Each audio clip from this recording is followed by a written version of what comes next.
স্লোগানে তারা জানাচ্ছেন যে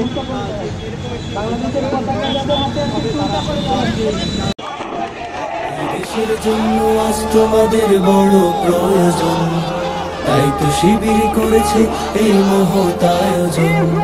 মেধাবী তরুণ সাহসী তোমরা জানাও মনের ইচ্ছা, ছাত্র শিবির হাত বাড়িয়ে জানাই শুভেচ্ছা।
থামবে না শিবিরের এই পথ চলা, কোরআনের অমলিন এই কথা বলা, কাঁধে নিয়ে কাফেলার যত গুরু ভার, ব্রত নিয়ে আলোকিত জ্ঞান সাধনা।